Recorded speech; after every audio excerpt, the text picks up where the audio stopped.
For those of you that aren't aware, I live in Washington State, specifically the Pacific Northwest side of the state. And while it's true a number of our citizens could be considered green-thumbed, I am not one of them, but that doesn't deter me. I dove headfirst into our herb garden this week and just decided to give it a go. Backyard. Oh man. As you can see, the evergreen state is a bit of a misnomer. We've encountered a little bit of snowfall, and honestly, as popular as indoor gardening, specifically of herbs, is in this state, I'm far too cheap to even pay for a $20 light bulb to get my nice little herb garden going. That's okay. I don't need a green thumb, and I don't need it to be springtime to start planting, because I find my escapism in other areas. For instance, Pencil First Games gave me a copy to review of Herbaceous, the herb planting game. The game lists Steve Finn, Eduardo Baraf, and Beth Sobel as the designers of the game. Now, it's important to note that Steve and Eduardo were the ones that sort of designed the gameplay and the production of the game. I love the fact that Beth is listed right alongside them as a designer of the game, because one of the strongest points of this game, and there are a lot, is the beautiful art. I mean, this game, I'm going to show you in just a few minutes, because really such a strong point of this is the way that the game looks, and it looks absolutely fabulous. So let's take a look a little bit at how the game plays, and then I'll give you my pros and cons, and sort of my final thoughts on how I enjoyed the game. So we're going to assume for a second that we've got a two-player game set up. The second player will be kind of off-screen. But this is sort of all it is. Each player has exactly the same of these, I guess they're pots that you plant your herbs into. So once all of these pots are planted for each player, you then end the game and you score whatever amount of herbs you've got in your private garden, along with whatever your corresponding scores in each of these pots. And I say private garden because each player has their own private garden that cannot be pulled from. This is sort of the marker, and this is another thing that I love about this game. I love little things like this. But the player markers look like the little things that you stick in the ground when you're gardening. I don't know the actual term, but to identify different plants or different vegetables. And so each player has their own unique color for that. The gameplay is similar to Biblios, where you're drawing a card and you're deciding what to do with it. So say it's my turn.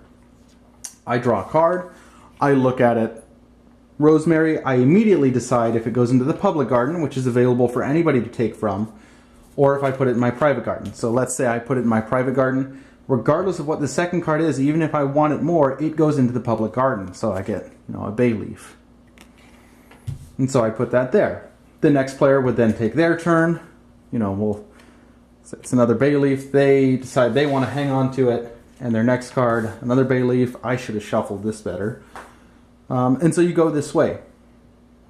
At the start of my turn, I can choose to pull as many as many herbs as I want from the private garden, my private garden, or the public garden, and put it into one of my pots that scores here.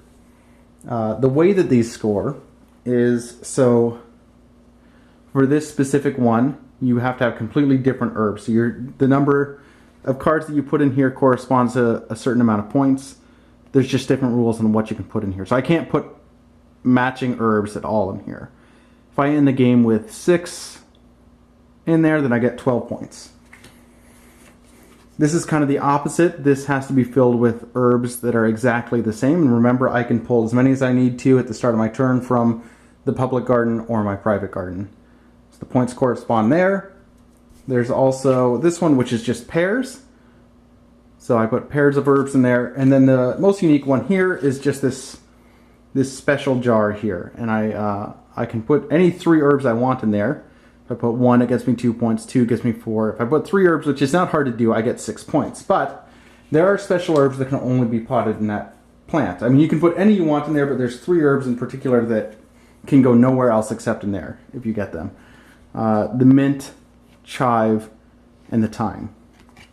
You'll notice that they've got bonus points here. You score those bonus points on top of the potential 6 points that you get for that jar. But if you manage to get a 1, 2, and 3, and at the start of my turn, let's say they're all in the public garden here, and so I start my turn and say, okay, I'm going to take these 3, plant that, so that's it. if I'm the first one that plants this with getting a 1, 2, and 3 in corresponding order that way, I also get the herb biscuit, which is a 5-point bonus. Play continues until either the deck is gone or both players or all players have planted their plants here. They score this, and then any number of herbs that are in their private garden also gets added on as 1 bonus point each. The back of the card is really, really neat. And you've just got this whole deck of these cards that are, they're not bordered. It's like the plant bleeds out almost off of the card. And so you've got this entire deck that you're playing with where it just looks great. It goes with the theme. You've got components that match. All really high quality stuff. I'm going to start with the cons.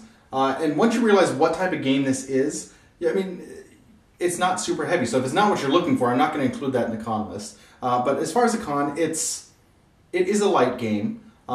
It's not incredibly tense. The game is almost more of a Zen type feeling. That's not to say that there isn't competition. I'm going to jump right into my pros because honestly that's the only con that I've got, and it also fits into the pro list. The fact is this game is relaxing. The reason we play this so often is because my wife and I, after a long day's work, and we get my 17-month-old son into bed, this is a game that we can play to unwind. It's one that has competition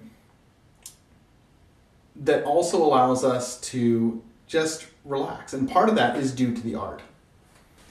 Jumping right into that, the components, just the build quality of the game itself is phenomenal. I'm going to show you one thing that I absolutely love is the insert. Now, there's a lot of big box games that don't put any time or effort into their insert. There's not much to the game. There's cards and there's a few player markers. They include a little thumb area so you can easily pull the cards out.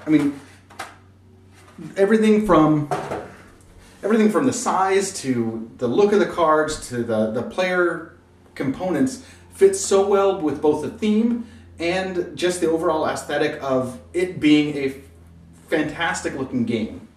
Right along with that, the rulebook is clear. It's a game much like Biblios that you can teach quickly, and once someone knows the rules to it, they can be a competitor in their very first game. It's not a game where it's like, well, I played this 15 times, I'll teach it to you and I'll destroy you. That isn't the case here.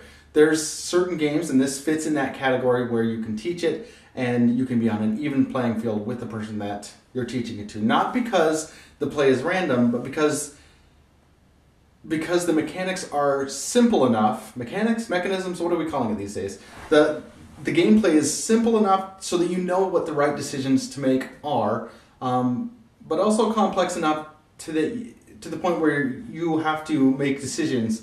A huge part of this is this push your luck aspect. Where do you pot the plants now, or do you hope till it gets back to your turn so you can get even more points?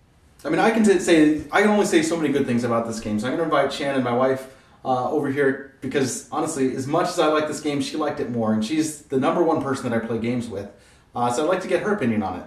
So Shannon, what are your initial impressions on Herbaceous? How did you like it?